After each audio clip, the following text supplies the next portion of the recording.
music.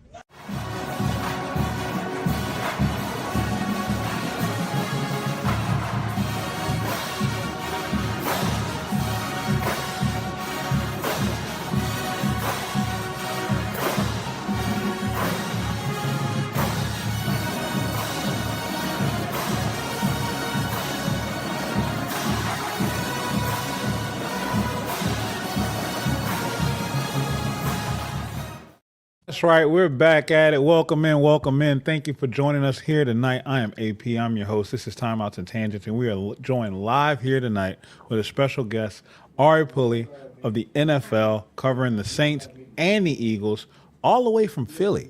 All right. So this is going to be a great conversation. Get us set up for the draft this week. I don't know if y'all realize it, but the draft is this Thursday. 7 o'clock Eastern, 6 p.m. Central. So, all right, let's get into your background a little bit. How did you get into writing for the NFL to start? Like, what was your journey like? Yes, sir. So, started back in 2020. I was a bored kid during the height of COVID. Started an Instagram page called The Sports Place. Grown that to over 190,000. Took it over to Twitter. Focused on a little bit of writing, reporting aspect to that. So now I'm really focused on the NFL draft, obviously coming up on Thursday. Super excited for that. But that's a little bit of my background with USA Today now, covering the Saints and like you said, cover the Eagles as well on Sleeper. So what is Sleeper? Just so people who aren't familiar with the brand and what it is that you guys do over there. Yeah, so Sleeper is a fantasy football app, one of the biggest fantasy football apps in the world on the App Store. And so we have content curators, as they like to call it. Just essentially a little bit of aggregation about the Eagles on Twitter. It's Sleeper Eagles, and they have a bunch of team pages. I believe they have a Sleeper Saints page as well. Awesome, man. Awesome. Look, the amount of growth that you guys have seen over the last, I don't know, 5-6 years now has been phenomenal. So definitely going to be tapped in to learn some things from you here coming up soon, man. So you've been pounding the pavement, covering the draft, scouting these players. At pick 8, with the Giants having just made this trade over the weekend, where do you think the Saints end up going? Is it Jordan Tyson? Is it Reuben Baines? Does Caleb Downs slip? Do they trade up to go get an Arvell Reese? Like what is at play? How do you think it's going to go? Yeah, like you just mentioned, the trade up is a scenario like if Arvell Reese does fall to potentially pick 3, potentially pick 4, I know that Mickey Loomis wouldn't be afraid to potentially go up and get an elite caliber pass rusher like Reese or even David Bailey if they like him. But as of now, I even wrote this in my USA Today column today, is that I'm leaning more towards the Reuben Bain camp. I think he makes it there. I also think there is a chance that Downs makes it there, but there's a chance also that they have a selection between the two. But I'm more in the Bain camp. You know, there's a concern about the arm length. Everybody's talking about it. The car incident is not going to be an issue. It's going to be more focused on the arm length. And honestly, the arm length is unavoidable, but so is his tape and his numbers in college. Yep. And that's what I've been saying all along, is he's ready to make an impact at the next level. Now, I cannot agree with you more than what you just said. I wrote about this in my piece on Canal Street Chronicles. Like, I get it. The 30-inch arms are concerned. But why should it be when there was a guy by the name of Aaron Donald who had 30-inch arms, who played on the edge in a 3-4 defense underneath a defensive coordinator, I think, who's coaching for the New Orleans Saints. So if anybody knows who knows how to work with or coach a guy from that physique, from that build, it's Brandon Staley. If the Saints get a guy like Reuben Bain, what are they getting? They're getting a dominant physical force on the outside. He had a really good college football playoff. I believe he had 3 sacks in the first round for them. He's ready to make an impact now. The arm length is a thing. It's a discussion, but I mean, in talking to people around the league, like, they mentioned more of his, ability to get around the edge, ability to bend, ability to use like physical, using his legs and all that stuff. It's less of he's not really handsy. He's not really using that lack of arm length. He's a physical, dominant pass rusher that uses his legs mostly and can really bend the edge and get to the quarterback. Absolutely. I think people are not recognizing the level of technique the leverage that he plays with, the power at point of contact that he has when playing the position. It's funny to me. It's a bunch of people who make these comments who don't watch the defensive line like at all, who don't understand. Like, yeah, arm length can be a thing if you only use arm length as a tool, and he doesn't. It's because he doesn't have it to use as a tool anyway. So it's not going to be. I can understand why on the edge all the time, but that's not going to be his play. Let's say the Saints go with a guy like Jordan Tyson. Would you be concerned with his injury history coming in, and would that be a thing that would knock him down for you? Yeah, honestly, I mean, it is a concern, right? He's been injured, I believe, each of the past 3 seasons. He most recently had the hamstring, broke the collarbone. Obviously, that's a freak thing, but I mean, it's a concern. But he looked good on those videos. I know the Saints were there in attendance at his private workout last week, and seems like they liked what they saw. And if they like what they saw enough, he could be worth that 8 overall pick. To me, honestly, I do feel that they lean more towards the defensive side rather than a Tyson, and kind of go for a wide receiver on day 2 or even early day 3, where I feel that the strength of this wide receiver class is, it's a deep wide receiver class. There are plenty of guys.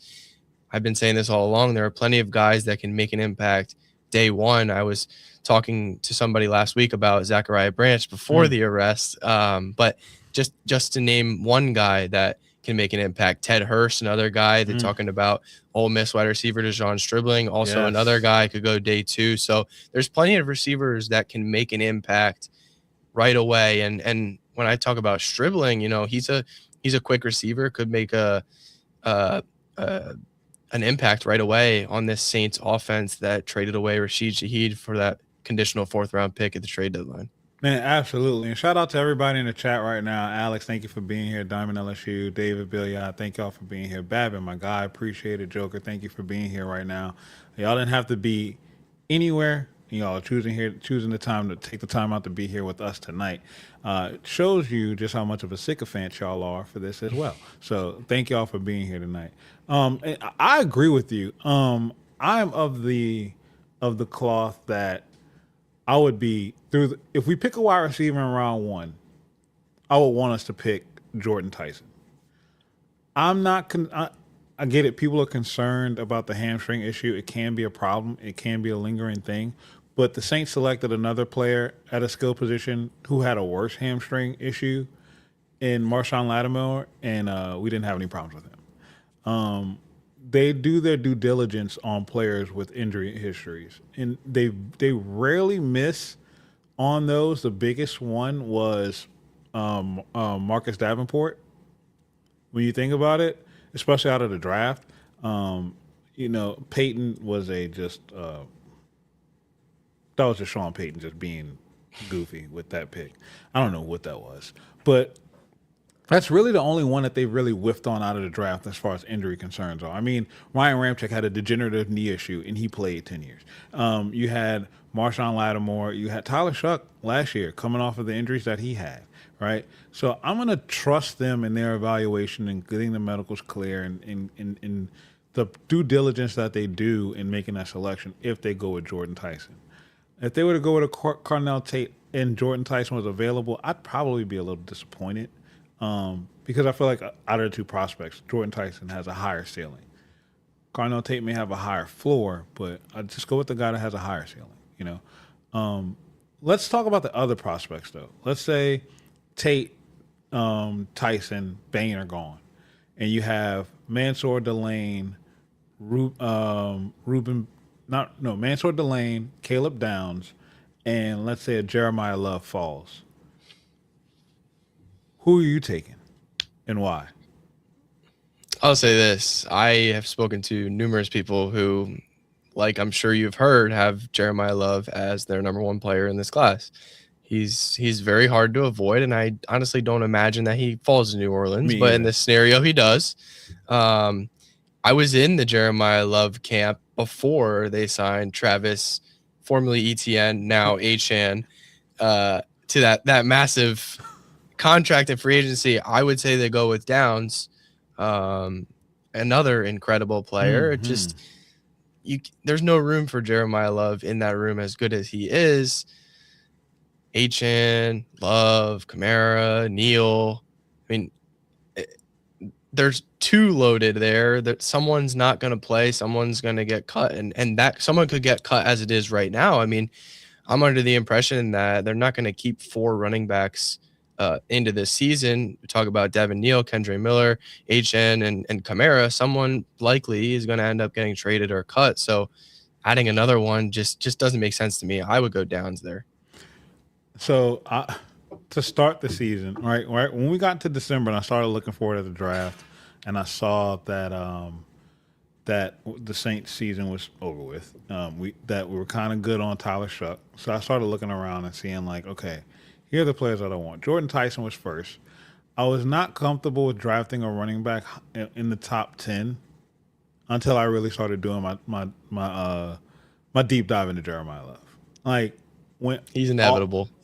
Went all in on Jeremiah Love picks. Then I started doing my deep dive again. I was already in the Caleb Downs camp, but I didn't think that he was going to fall. And then as the process started going and you start seeing him slip, it's like, all right, screw the running back because of what you said. Let's go Caleb Downs.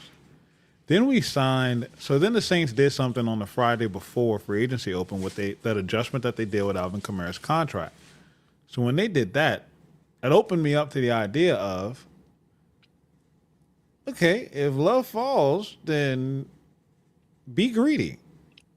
Have 2 dynamic offensive players in the backfield and figure out the rest and let the chips fall where they may. I know I'm going to sound like I'm not an Alvin Kamara fan, but that is far from the case. But I am a Saints fan more than I am a player fan. I understand this is a business, so I don't. Outside of Drew Brees, I don't allow myself to get attached to any players anymore. So can't. You absolutely can't. You cannot. You will be heartbroken every season. Jimmy Graham taught me that lesson, very much so. So I am with you though. Caleb Downs in this scenario would be my pick because of how versatile he is. What is a team getting when they add a guy like Caleb Downs? I mean, the first thing that comes up oftentimes when I talk to people is great kid off the field. You know, he gets in these meetings and he impresses with his intelligence, football intelligence. And like you said, he's versatile. He can be used as a chess piece. He can use all over that defense, similar to how the Ravens used Kyle Hamilton, a similar guy that fell all the way down to pick 14 to the Ravens. It seems like Downs could be in for maybe not that much of a slide, but a similar slide. I mean, we were talking about him with a top 5 pick potentially, and now we're talking about, would you pick him if he's at number 8? Would you even pick him if he's at number 8? Not just what are we getting out of him when we pick him at number 8. It's, would you even pick him? So, I mean, I would say he doesn't get out of the top 10, but I mean, he's incredibly talented, incredibly smart, great kid. Might not have the physical traits in the testing process that people were hoping for. Obviously, he didn't run, jump, do all that. But, I mean, I think people were underwhelmed with that. But, again, he's another player that the college production is just – it's there. You can't pass on that, even if he is a little bit of an outlier in the physical aspect. He brings a lot more to his game, intelligence-wise as well. Yeah, that football IQ is off the charts, man. Watching him break down film and scheming up against offenses is a thing of beauty. I mean, the kid started as a true freshman for Nick Saban in Alabama at safety. Yeah, I wanted him then. You know, like, so then he goes to Ohio State and shows his versatility, and you can line him up all over the defense. He's a chest piece. And going into the offseason, I said that the Saints need to make sure that they get a player who can tilt the field, whether it be on offense or defense. I think another guy who can do that is a guy like Mansour Delane. I mean, if you look over my shoulder, you see all the LSU stuff over me. I have on my LSU hat right now, same colors as my Saints hat, so I grabbed the wrong hat. But, you know, it is what it is. Got my signed Ricky Jackson jersey over my right. But represent. The purple and yellow on the shirt, too. Yeah, you know what I'm saying? So I'm themed out. But let's talk about Mansour Delane.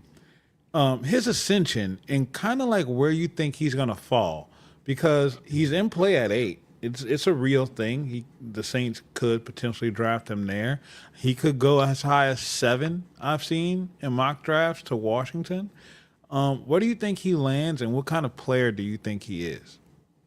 Yeah, listen, I think I would say, maybe 7 is the ceiling, and the floor would be probably 12 or 13. But that 8 to 10 range is really where you start to see Delane go in these mock drafts, Kansas City particularly. But losing Alontae Taylor is a big loss for the Saints. And, if they have an opportunity to get a potentially the cornerback one overall in this class.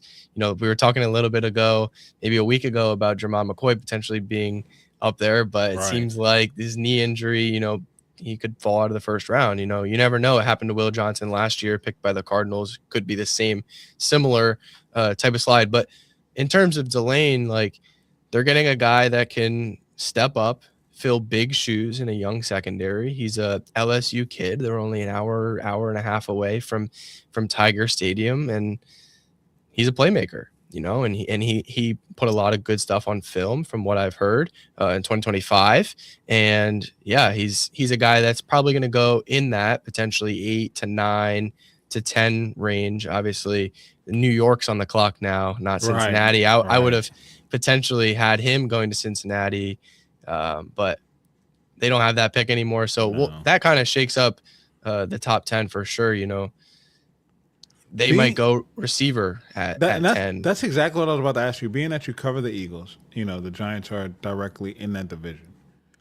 How is that trade affecting the draft and the division since they've done it? Yeah, I mean, talk about, we won't even look at Philadelphia here. We talk about Dallas. They're looking to get in the top 10, and there's going to be potentially 3 NFC East teams in the top 10 landing blue chip guys. I would say Dallas prefers to get above New York. They're rumored to be in on Sonny Styles, and so are the Giants. But there's also a chance that Sonny Styles doesn't even make it to the Giants at 5. There's so many ramifications here that there are so many scenarios you can go through and say, oh, this person here, this person there, but then it's all going to get ripped up on draft night because nobody knows what's going to happen. Man, look, I'm fighting back the smile because this is probably the most fun draft I've seen in a long time. Usually you could turn on the draft and the first 10 picks before the draft even starts. It's like, all right, yeah, they're going quarterback, they're going receiver, they're going pass rusher, they're going another quarterback. Here comes an offensive tackle. There's an edge rusher, and there's a random tight end that pops up here in pick 12. And then the rest of the draft kind of really starts there, right? This draft, outside of pick 1, it's drunk. It's drunk. It could be Sonny Styles at 2, David Bailey at 2, Arvell Reese at 2, and then all of those chips kind of just domino falls where they may. Where is Philly kind of looking right now with their picks, with their selections? Yeah, I mean, we saw the news earlier today. Obviously, it was expected. A.J. Brown likely going to be a New England Patriot post June 1. Nothing official, but I mean, it's pretty much official. It's pretty much official, yeah. Seems like that'll be getting done, unless a team swoops in and grabs him. But still, he's probably not going to be on the Eagles roster come training camp, come the start of the week 1, start of the NFL season, rather. So, yeah, I mean, they could look receiver, but I don't anticipate them to look receiver in round 1. I would say they look more towards the offensive tackle, the edge rusher, depending on where the board falls, how it shakes out. Another pass rusher there. They're loading up there. They might even trade for Vikings pass rusher Jonathan Grenard. There's several options out there that they could make depending on how the board shakes up. I would really say one of their main targets would be offensive tackle there. There's several guys at the back end of the first round that they could potentially target. We talk about Max from Arizona State, not even going to say his last name. We talk about Blake Miller from Clemson, Caleb Lomu from Utah, several options for New England at 23, or for Philadelphia at 23. Yeah. All right, cool. So, I don't really cover Philly too much because I hate them. They always steal my joy for some reason. And I'm saying I hate them with the love-hate thing, all right? Like, if a Saints are terrible, I'm cheering for the Commanders because of Jaden Daniels, and I'm also, supporting the Eagles because I always grew up seeing, Donovan McNabb, Terrell Owens, and what Andy Reid did with that team. And then when Mike Vick came back, the approach that they had with him was just fantastic on his resurgence. So the Eagles have always been a part of my football story, right? So I want to see them succeed, just not at the detriment to the Saints. So to hear that that they could potentially go after another edge rusher definitely has me depressed, because it's like they never have enough on the defensive line. Like they always are trying to get it, and I understand it's a premium position, and you can't have enough. Who's a player in the draft that people are not talking about enough, but could make a splash in the first round potentially? Yeah, a guy that I always come back to when I'm asked a similar question to this is Texas Tech's Romello Height. I don't anticipate he goes in the first round, but leaving the Senior Bowl, there was a general consensus in people that I spoke with that said, this guy could go 31 to the Patriots, maybe 32 to the Seahawks. There were several people saying, he's a surefire first round pick. He's probably going to go in the first round. Now he's down potentially in the back half of the third round, maybe the middle of the third round, maybe even falling to day 3. I mean, I don't see why. It's unpredictable. The testing wasn't exactly there. He didn't look as smooth as people anticipated in the pre-draft process, but still a player that can, again, like I've been saying, this is the theme of the draft, make an impact right away on day 1. I got so excited about you saying that, and I'm going to tell you why. So when I look at the Texas Tech film, and I watched them a lot because their defense was absolutely elite, David Bailey was really good, but I felt like David Bailey was also a beneficiary to the pass rush that he had on the opposite side from Romello Height. And, excuse me, while Romello Height didn't have the stats that David Bailey had, David Bailey also didn't have the same stats last year he had this year. And when you look at the rest of the defensive front and how impactful the defensive tackles were, that elite linebacking group that they had, that to me made more of David Bailey than what David Bailey made to that defense. That's why when you look at the Miami defense and you see what Ruben Bain was able to do and how he uplifted that defense instead of that defense uplifting him, I feel like he's a better NFL prospect than what a David Bailey is. And I also feel like that's why Romello Height will have a better NFL career than David Bailey. But that could be a hot take. But that's just me personally. I mean, yeah, leaving Mobile, there was, like I said, a lot of people that were in that camp of this guy's going to go round 1. I specifically heard New England as a team that, that they have 31, maybe he falls there. I put him there in a couple mock drafts, and then I just continuously see him slide. I think he's down at like 78, 79 maybe on PFF's big board. That's nuts. It's incredible. It's incredible how far he slid despite nothing too detrimental happening throughout the draft process. That's absolutely nuts. That's absolutely nuts. So the quarterback class is weak. And you see a team like Pittsburgh who's dancing around Aaron Rodgers. But you're also starting to hear people drum up Ty Simpson's name as well. Could be a late entry into the first round. Why? I mean, from all that it appears to be, Ty Simpson is going to be in the back half of the first round. I don't see Pittsburgh being the team that doesn't get him in the first round, because I would really anticipate them to go like a guy in the middle rounds, maybe a Garrett Nussmeier, Drew Aller, Carson Beck, that type of. Carson Beck actually visited the Steelers with a 30 visit, but Ty Simpson, I don't know. He's been catching some wind here. He's been propelling himself from day 2 to day 1. It seems like that 23, 25, 28 range is going to be where he ends up. And it's interesting that he got invited to the draft. Yeah, he's one of the 16 players he invited to the draft, but that does not mean that he's going to go round 1. The NFL loves its drama. Just think a couple of years ago, Will Levis goes 33, I believe, maybe 34, something around there. Yeah, it's the first top 3 picks in the second round. Yeah, he does not go round 1. You see Geno the viral Smith.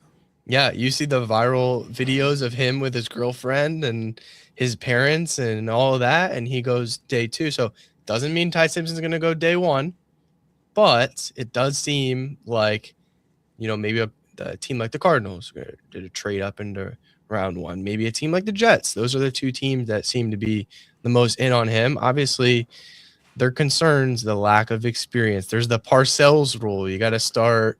I don't know how many games it is. I think it's I think it's 25. 25 games for the And you Parcells have to rule. win a specific percentage of your Yeah. games. You have to be a college graduate.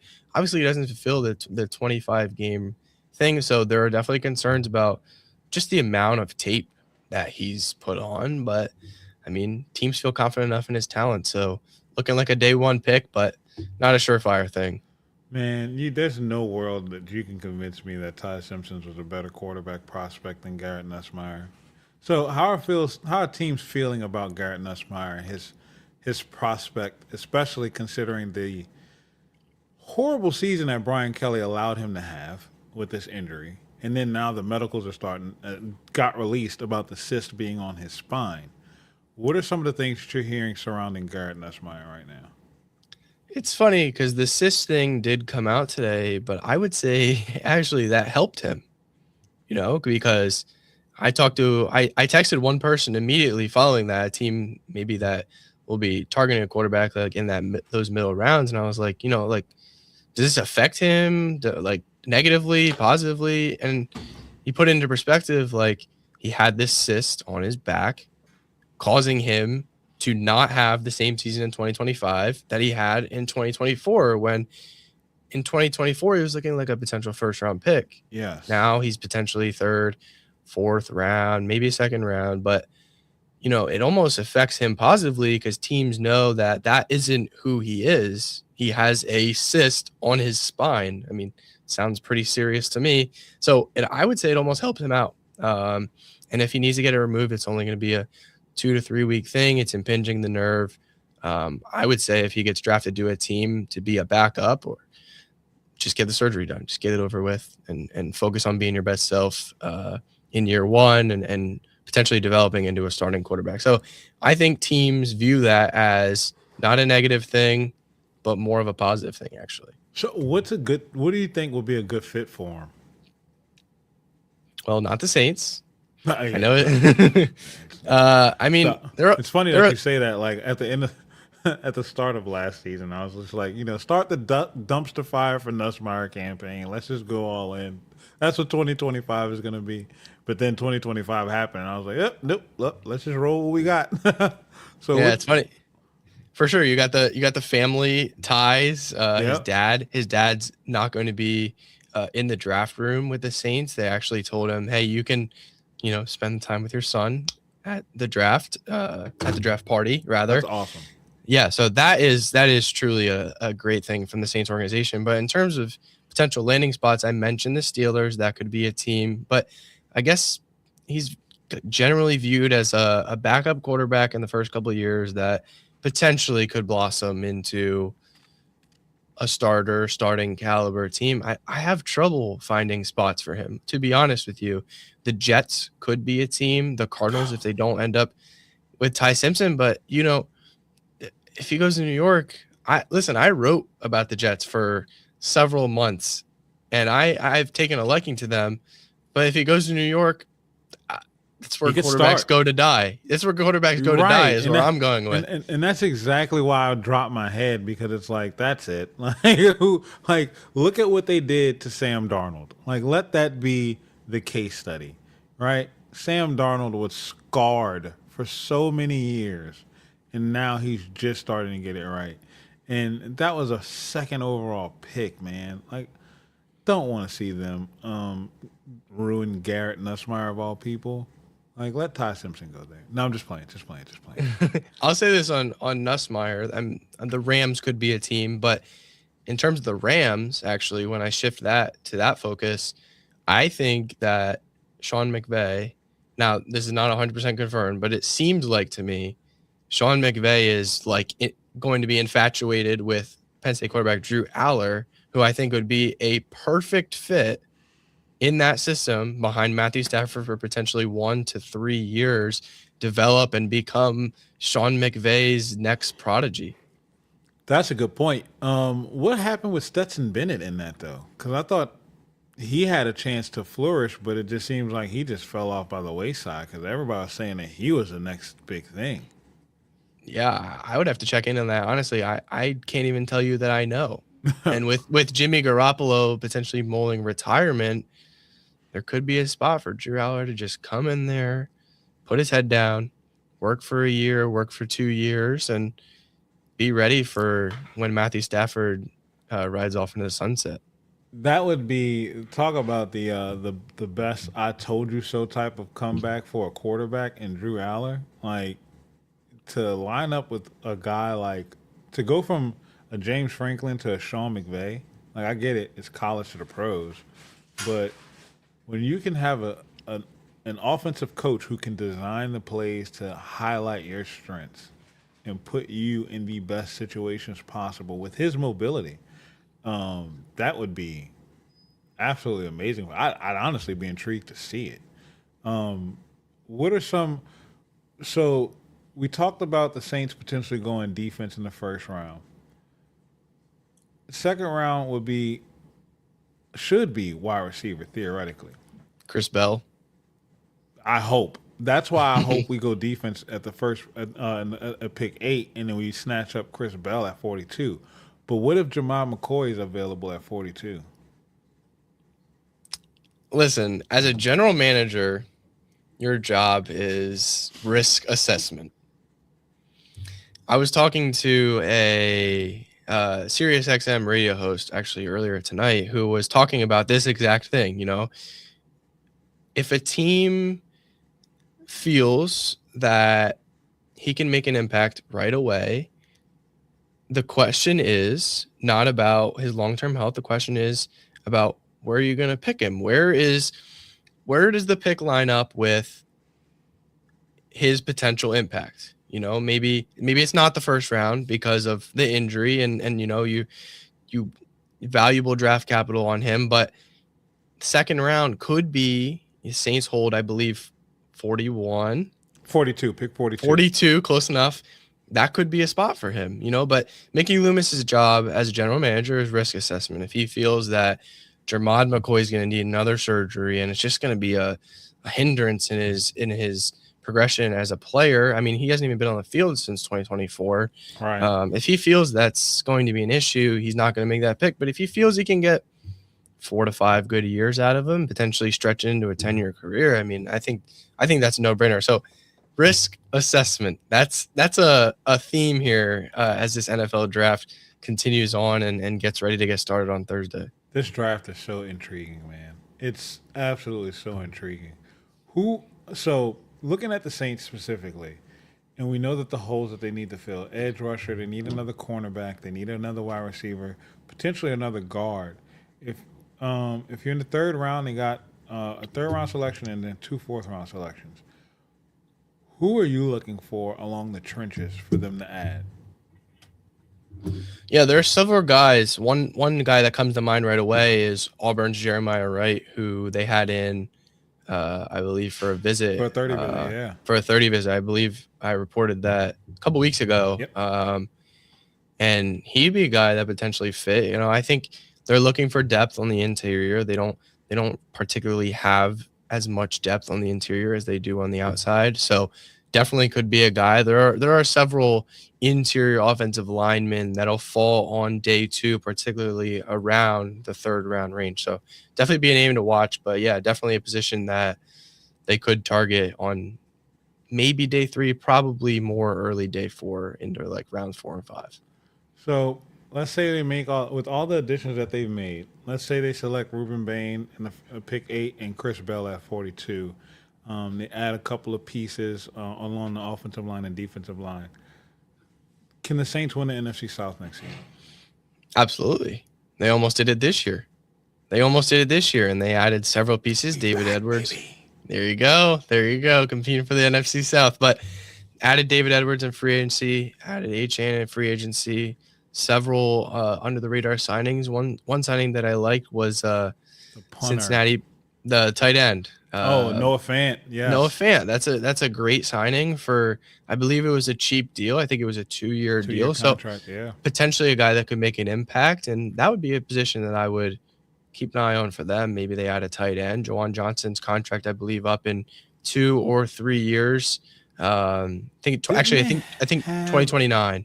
didn't they have a tight end from Cincinnati come in on a 30 Yeah, visit? Joe Royer they had come in on a 30 visit. So potentially there you go. That's good recollection right there. But a position that they could target, like we said, with interior offensive line on day 3, I would imagine. Yeah, when I tell you inject this stuff into my veins, I mean that. Like, this is what I do.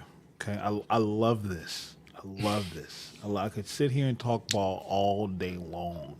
All right, but I'm married and I have kids, so I can't do it all day long. I got a limited amount of time to do it. So, but all right. So the fact that they can make the strides that they're making right now gives me a lot of hope. And I'm not gonna lie, going into last season, I was pissed off with Mickey Loomis. I think that he burned a lot of bridges, that he wasted a lot of opportunities and times on Derek Carr and trying to hold over things from the Sean Payton era. But I have to give him his flowers. The approach that they took last year was amazing, right? Clearing the books, making sure that they were set up for a good free agency for this offseason, gearing up for a solid draft, and then in this free agency, addressing immediate needs and not overreacting just because of a player's tie to the team. Of course, the loss of guys like Alante Taylor, Demario Davis, Taysom Hill, the looming departure of a Cam Jordan, and the up in airness of Alvin Kamara. All it has, as Saints fans, has us wondering like, whoa, this is a little bit too much at one time. However, in order to turn the page on a chapter and start something new, you have to rip the Band-Aid off at some point. So I say all that to ask, I've said going into this free agency and into the draft, really, the longer it takes for Cam Jordan to sign with someone, the better it is for the Saints to bring him back. Are you in that same boat? That's an interesting one, because if a team doesn't get maybe an edge rusher that they liked or the position at all, that could be a guy that they revisit, after the draft. But I would say more towards the camp of, if we get closer to training camp, if we get past the first week or 2 weeks and we move towards training camp, it's getting into the summer and nothing's happening, I would imagine if he still wants to play, which I'm under the impression that he does, that it's just going to be a homecoming. He's just going to come back, play another season in New Orleans, maybe end it off with an NFC South championship, a playoff run. So I would be under the impression that as you get closer to training camp, that's when you start to keep an eye on, okay, this is a good sign for the Saints. It makes sense. They're not going to have to pay him too much money because obviously his market isn't what he expected it to be, and just bring him back for yet another year. Please, like, just do it. Like, not him, not right now. That's just my plea. All right, just my plea. Can't lose Kamara and Jordan in the same offseason. That's exactly what I said, man. Like, we cannot lose 41 and 94 in the exact same offseason. Life was not meant to be lived that way as a Saints fan. So let me ask you this. Let's pivot a little bit. LSU has a couple of, potential elite level specialists at wide receiver in this draft between Chris Hilton Jr., Barian Brown, Xavier Thomas, and Aaron Anderson, right? A group of guys that we didn't get to see live up to their full potential. And also a guy like Harold Perkins Jr., who is just like this joker of an athlete. All the athleticism you want to see out of a guy like Caleb Downs, you saw in a guy like Harold Perkins. So let's start with him first. Where do you see him getting selected, and what kind of a role would you see him finding himself in? Not sure that he would have a defined role right away, because you can use him in so many different ways. Like you said, versatile and incredibly athletic. He's a guy that didn't particularly live up to the expectations at LSU. I think he was a highly touted 5-star, I believe, going into LSU. Had the knee injury, and he was a guy that, people were talking about 5th, 6th, 7th round. But from what I'm hearing, he's really helped himself out throughout this draft process, talking about potentially 3rd round, potentially 4th round. That could be a guy that really helped himself out throughout this pre-draft process. Okay. Sorry, I was blowing kisses to my daughter. Gotta do it. Gotta do it. Yeah. So that would be that's actually amazing because, like you said, I was afraid that he was going to fall out of this draft with going into it, but the way that he tested at the combine and the pro days and the Senior Bowl practices that he did, he helped himself a lot. But a guy like Xavier Thomas to go to the combine and run a 4.240. What has been the outlook for him, and where do you see him winding up? Because I wouldn't be mad if he stayed home. Yeah, he just talked about in an interview with Jordan Schultz earlier today that he had a visit with the Saints. I believe it was a local thing. His grandfather, big Saints fan, he brought home some hats, and his grandfather was breakdancing out of happiness because he brought him some hats. But yeah, it would be great to see the local kids stay home. I would imagine a 6th, 7th round player. The Saints don't have a 7th round pick. I believe they have the 9th pick in the 6th round. So they would have to kind of trade back into the 7th round and go get him, or potentially he doesn't get drafted and signs with the hometown team, Louisiana kid, as a undrafted free agent. So he's a 4.28, incredible. 4.28, incredible. And the practice film is even better. Have you seen that resurfacing? So yes, yeah, he's definitely a promising guy. There are teams that like him, incredibly quick. It could be a Rashid Shaheed type replacement. So yeah, definitely a name to watch out for the Saints. and let's talk about the other two burners that we have. And before I get to Aaron Anderson, because I have a personal tie to Aaron Anderson, but I want to save him for last. Let's talk about Barion Brown and Chris Hilton Jr. Like we saw Chris Hilton Jr. going through some workouts at the pro day at LSU, doing some DB drills. Is there a possibility that we see him get signed as a UDFA and then flip over to the other side, or will his athleticism allow him to see his dream as a wide receiver come to fruition with all? I mean, he played in every single Senior Bowl possible. I mean, the guy has been grinding. So what's the potential there for him? Yeah, actually, that's news to me about the cornerback thing. I didn't even know that, but obviously hasn't come up in conversations around the league for me, at least. But we saw it recently with Bo Melton of the Packers. Could happen, maybe. But no, I thought Hilton actually really helped himself throughout the draft process. He did, like you said, every single bowl. He was at the Hula Bowl. He was at the American Bowl. He was at the Shrine Bowl. Yep. And he was at the Senior Bowl.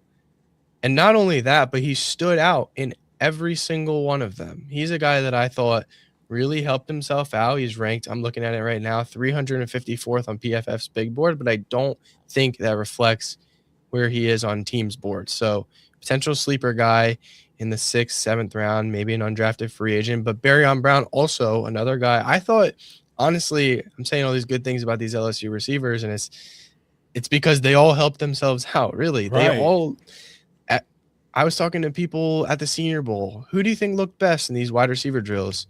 The LSU guys. Which one? All of them. Yeah, that's exactly how some of these conversations went. Like these guys really helped themselves out. And Barion Brown, another one of them. Chris Hilton, Xavier Thomas, and we're going to talk about Aaron Anderson. So I thought all of them made themselves some money during the pre-draft process. Man, look, Brian Kelly will never be forgiven at Baton Rouge. He will always have a tab that he will have to pay if he's ever welcomed back into this town because of the talent that we lost out on in 2025. Like, this draft is going to be a major indictment on that. But that's a story for another day that I've discussed several times over. Let's get to Aaron Anderson. Aaron Anderson, local kid from New Orleans, went to Edna Carr High School, one of the greatest high school football programs in the country, brand known all across the land, from sea to shining sea. Went to Alabama for a year, transferred to LSU, and absolutely dominated on the field. He was a matchup nightmare when he was available. went to Senior Bowls, combines, did his thing. I don't think the speed necessarily was as what they wanted to see from him, but he still was solid, right? What is the expectation for a guy like Aaron Anderson right now? Like we mentioned with the other guys, day 3, probably the highest ranked receiver out of the bunch, competing with Xavier Thomas, I would say. He's small. There's concerns about the height. There's also concerns that he can't keep his Instagram account safe because it's been getting hacked all the pre-draft process. What? I haven't No, been on that's Instagram. not an actual concern, but he has been getting hacked That's nuts. several times. But yeah, he's a smaller guy. He's explosive. I would say his testing doesn't reflect his game speed, and like you said, he's a high school legend. Maybe he can continue in New Orleans and continue the LSU to New Orleans Saints pipeline. But yeah, he's definitely a talented player. He's a guy that I actually thought was going to be like a day 2 player. At the start of the college football season, obviously it didn't work out that great for pretty much any of those LSU prospects not named Mansour Delane or AJ Halsey. So we're gonna get to him. So he's talented. He's talented and could end up in New Orleans, but I could see him going, 5th, 6th round to some team. Okay, that's solid. I could live with that. So speaking of, LSU's defense was elite.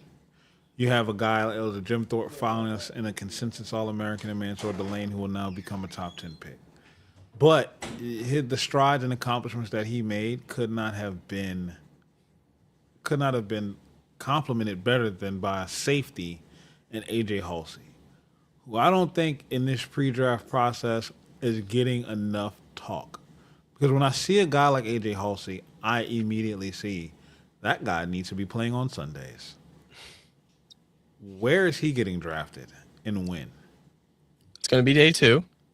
He has been a guy that I feel like I go through this list about every day. Top NFL draft prospects. Okay, who's getting talked about, who's not, and I'm looking at him right now, and it's like nobody's talking about him. They're talking about the other potential safeties. Maybe they're talking about Keontae Scott from Miami. They're talking about Tre'Davious Stukes from Arizona, defensive back. So he's been a guy that just kind of flown under the radar, but has been a consistent day 2, probably middle of the road, maybe back half of the 2nd round, early in the 3rd round type of guy. And, he's a very good player. And like you said, he complimented Delane throughout the season, and he's going to be able to play on Sundays for quite a bit, I would say. What team would you think would be a better fit for him, if you had to say? The best fit, or are you the best fit? Give me a couple. Off the top of my head, we look at, I don't know, maybe the Saints. I was about to say like that. I didn't want to say it. I wanted somebody else to say it. That's why I was teeing it up. Saints could use a safety. Sure could. We're talking about them with Caleb Downs. Maybe we just go a little bit, maybe an hour drive away, and say, hey, come over here, LSU kid. Just drive the bus to Baton Rouge already. Like my guy David says in the chat, it's exciting that we can actually hope the Saints draft LSU players after Sean being reluctant to for some reason. Yes, we had a better pipeline of Ohio State players when Sean Payton was here than we did with LSU players. And look, that Ohio State to Saints pipeline is still there, still viable, it's still a good thing. Wouldn't be mad if Caleb Downs comes down, right? Pun intended. Wouldn't, but if we can get a guy like AJ Halsey in round 3 because of the other selections that fell our way in picks 8 and 42, I wouldn't be mad at that at all. We have 8 draft selections in this draft for the Saints. Do you think that the Saints make all 8 picks? No. Me either. If you were Mickey Loomis, where would you trade up and win? Like what round? I mean, I guess it starts in round 1, right? Depending on how the board shakes out. I'm not trading up in round 1. You never know. Maybe trade up in round 1. There's this. I'll tell you this though. There's a scenario where a guy like Arvell Reese falls all the way to number 5 if it goes Mendoza, Bailey, Love, and Styles. And then Arvell Reese is all the way there at 5. Trading up from 8 to 3 is one thing with the Cardinals. Trading up from 8 to 5 is a lot less. That would be a more viable option for the Saints if they want to go get a guy like him. I don't entirely know if he fits their timeline, though. I think that honestly, ultimately, the Jets are going to go with Reese because he fits their timeline. Not looking to compete this year. He needs a year to develop. They'll be on the same timeline in 2027. But if there is a scenario where it goes Bailey, Love, Styles, and Reese is there at 5, could be a potential trade up for the Saints. I would say they're going to make a couple moves on day 3. I feel like everybody makes a couple moves on day 3. There's always a guy that they have ranked higher on board than other teams do, and he's just there in the 5th round, and they're like, I don't have any more 5th round selections available. I'm going to go and get him. So I would say no to the answer to that question. So why do you think the Jets will go Reese over Bailey at 2? Yeah, I like I said, I think it fits the timeline a little bit more. Reese hasn't been a pure pass rusher for nearly as long. I believe it was only last year they started lining him on the edge. He only played a couple of snaps rushing the passer, and he had an incredibly effective success percentage. And honestly, he's going to need another year, but his ceiling on a team like the Jets, who I would say are not looking to compete in 2026. They're going to say that they are, but they're not going to in loaded AFC East with the Buffalo Bills and New England Patriots.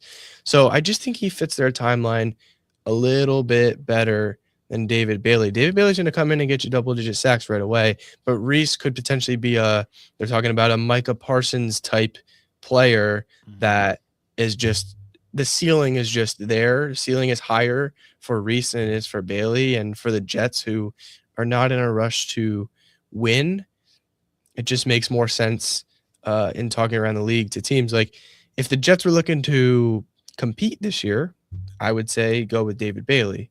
The Jets aren't really looking to compete this year. Arvell Reese, I believe, makes a little bit more sense. Okay.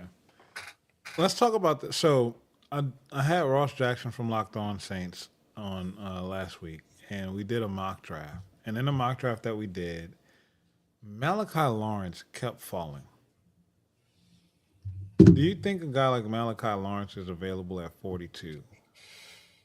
And if the Saints don't go Ruben Bain, let's say they go Caleb Downs, and Malachi Lawrence is there, you got to choose between Malachi Lawrence and Chris Bell. Who would you take? That's a tough one. Is Romello Height there too in round 3? Romello's gone. Let's say he went 31. Wow. That would be quite a shock. But yeah, I mean, he could be a guy that also propels himself in the first round. I think he had 16 pre-draft visits. That's the most of any player in this class. But it doesn't mean that he's going to go first round.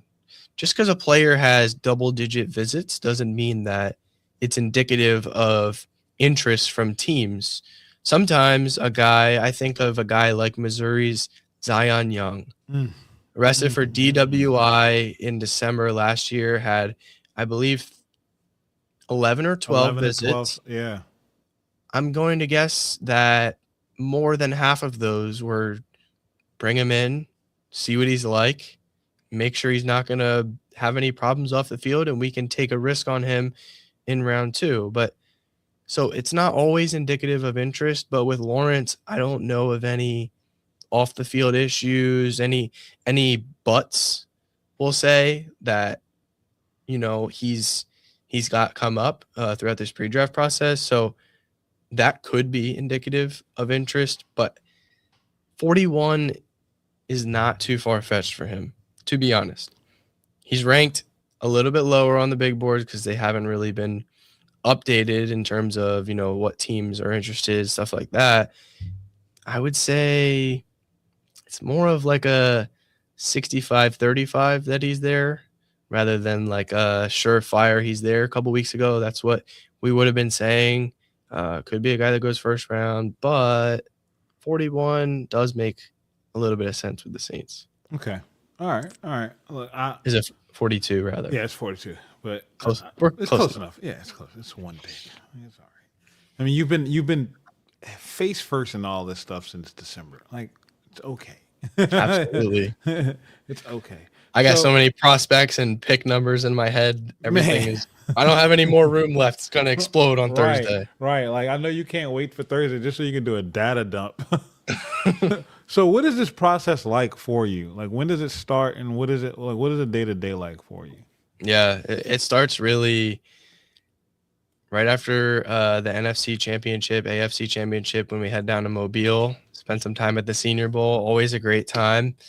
If it's sunny, you got to make sure you wear sunscreen down in Mobile. I learned that 2 years ago because I got absolutely shredded to pieces. I headed to the Super Bowl the next week, and I was absolutely just peeling, and I was in these Super Bowl events, and half of my face was peeling off. But no, yeah, it starts in Mobile at the Senior Bowl.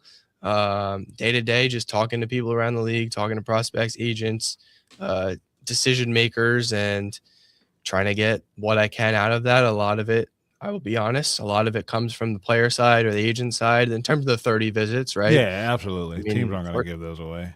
Yeah, teams don't want to give those away. Honestly, there are several agents and players that are told to keep your mouth shut, because if you can't hold on to information that I'm bringing you in for a 30 visit, how can I trust you to make a day-to-day decision in the building? Yep. So that is a big part of that. But yeah, it's talking to a lot of people, watching guys. I was at the scouting combine. A lot of good conversations happen there. That's right before free agency. So just doing my due diligence, having good conversations, hearing what people have to say about these guys, who's helping themselves out, maybe who's not really helping themselves out. And always there's these behind the scenes stories of what's coming out with Jermon McCoy here from Tennessee. Unfortunate, but it seems to happen every year. And then Zachariah Branch from Georgia gets arrested over the weekend. It's standing on the sidewalk. Took a step back into the right, actually. It's so wild, man. The biggest beef on the planet is Georgia players and the police. Like, it's crazy. So shout out to Lily in the chat. She says Arye is the best there is, and she's not lying. My guy is definitely that. So what was it like, like breaking in and getting like your first source? Like what did that feel like for you? I watched a YouTube video earlier today from MLB insider Jeff Passan, and he just summed it up perfectly. He said his job, which I hope to be my job in the future, obviously on the NFL, is like you're just a dopamine dealer. There's just incredible amounts of adrenaline and dopamine in it, where it's like, you get that first little tidbit, even if it's not the biggest thing, but it's like, I know something that other people might not know. You know what I mean? It's just right. It's just like incredibly exhilarating. Like, I was more on the aggregation side of it towards the start with like breaking news and all that. And still, obviously, Adam Schefter, Ian Rappaport, all those guys, great at what they do. They're the big news breakers. And even when I see them like put something out, it's like, for example, the Chiefs trade Trent McDuffie for a first, a third, fourth, fifth, incredible draft compensation. It's just like, I got to get this out. Oh my God. And it's just exhilarating. That's how I would sum it up. And it's a lot of hard work, a lot of due diligence, asking around, building connections. One connection can turn into 4 connections. It's just like a tree, it starts at the base, and it just grows from there. So yeah, it's tough to break into. And I do hope to continue breaking into and get to the level of those names that I mentioned a little bit earlier. That's awesome, man. Look, you're doing a great job. And people are taking note. First of all, thank you for being here on this just starting podcast with as small as I am. Like, you didn't have to do it, but thank you for having me. I had a blast. So, brother, like the pleasure's all mine for sure. Like I said, I can sit here and do this all night. I want to talk about Sleeper though. Like, what got you into that? Like, what made you want to start that and really get that off the ground? Yeah, I'm not one of the people that started Sleeper. I just recently joined them as of, I Oh believe no, my not sleeper. Sports place. Sports yeah, place. yeah. That's what I meant. I'm sorry. Wow, Excuse me. yeah. That's a journey, man. That's me and a couple of my high school buddies. Like I said, being bored in the middle of COVID, not having anything to do, just trying to do something. And we had so much time, probably too much time, and an incredible amount of drive for 14-year-old kids. So it turned out pretty well. I'm really fortunate to be in the position with that we are, and we hope to continue it and keep growing and just continue taking it to the next level. What's the vision that you have for it? Like, where do you want it to go?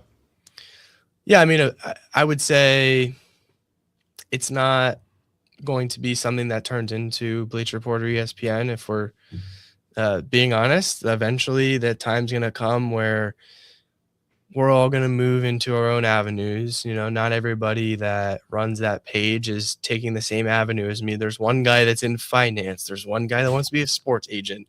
So in all reality, all good things must come to an end. Right. But I hope to at least leverage it and continue to grow it and build a great community. That's really the one thing that I've taken from it the most, is just the community and the relationships we've built and the connections we've made just through that one platform has been amazing. But just leveraging it to the best of our ability, taking it as high as we can before ultimately life comes in and we have to go our separate ways. Man, that's awesome, man. That's beautiful. That's a common thread line for everybody out here, especially with all the stuff that's been going on around LSU, the excitement that's been buzzing around the Saints with Tyler Shuck and the future and the hope that we have in the organizations for the teams that we support, the community. Like we're all finding these different ways to build each other up, come together, talk about the things that we love, and cover that stuff in these avenues, and here we are today because of the community. We're able, myself and you are able to link together and further grow that community, from literally from the boot all the way to the shores of the Atlantic, man. Like I know it's 10:30 on the East Coast and you have a long day ahead of you tomorrow as we get closer and closer to the draft. So to all the people who are watching, all those in the chat, Paul, thank you for being here. David again, Lily, thank you again. Where can they follow you if they're not? Please let them know, and then we'll plug your stuff. And then I want to chat with you a little bit after the show, just so I can get some feedback on some things from you. Yes, sir. You see it down here, Arye Pulli NFL on X, on Twitter, whatever you want to call it. You find me there. You can find me on Instagram as well. Same thing. I call it Twitter. I call it Twitter. Yeah, I call it No, Twitter. but I don't know too many people that call it X. I've kind of started to bring it into my vocabulary a little bit, but then it's just like at the end of the day, when I'm just going like this, it's Twitter. Yes. It's absolutely Twitter. There's no reason why it shouldn't be. But you can find me on there. Like I said, really do appreciate you having me. The Sports Place on Instagram, and I write for Saints fans, USA Today, covering the Saints with Saints Wire. So keep an eye on that. And you guys do great stuff at Canal Street Chronicles. So, thanks, man. Yeah, so keep it up there. And if you didn't check me out, feel free to check me out. No hard feelings if you don't. I have been, and I suggest everybody else does as well, man. Like make space to bring reading back to the forefront. Like there's a time to read some articles, man. It's not that hard. It's right there. Just invest that 3-minute read, man. It's only 450 words. There you go. That's it. So look, guys, thank y'all for being here tonight. Definitely appreciate it. The content's going to keep contenting. The draft is here on Thursday. What are your plans Thursday night? Like, what do you have? What does your draft night look like for round one? So I'm at school right now. I'm finishing up school, and we have a big room with these wide monitors, and I will be locked in that. I like to call it my lair because I'm there pretty much every day getting work done. I'll be locked in on that, potentially posting every pick.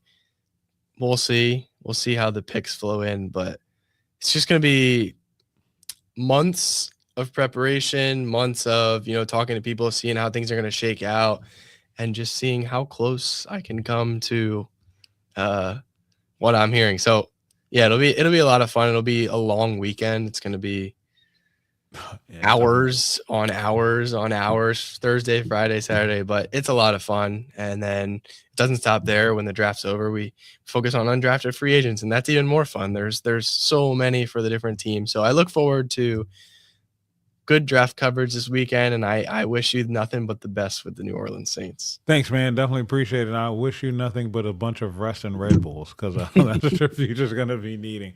Man, seriously, thank you for. Seriously, so I wasn't invited to the draft or the stream. I wasn't invited to the draft either. I got denied credentials by the NFL. Right. Really? Oh, no. Well, Yeah. look, at least you got credentialed for some events. I'm still trying to get there. I'm still trying to work on that. At least I got credentials for this podcast. It's all that matters. That's it right there. My guy can always jump on here. Link's always going to be live. And Pearsley, you'll be invited to the next one, brother. Don't worry about that. You got this, man. I appreciate you for jumping in right now. So look, we're going to wrap up right now, guys. I've kept Ari late enough as it is. We definitely appreciate his time. Make sure y'all are following him and make sure y'all are following us. Like the video, share it. Do all the social media things that you're supposed to do with this content so we can keep things alive, keep them free, keep them flowing. Love y'all. Y'all have a good night. Later.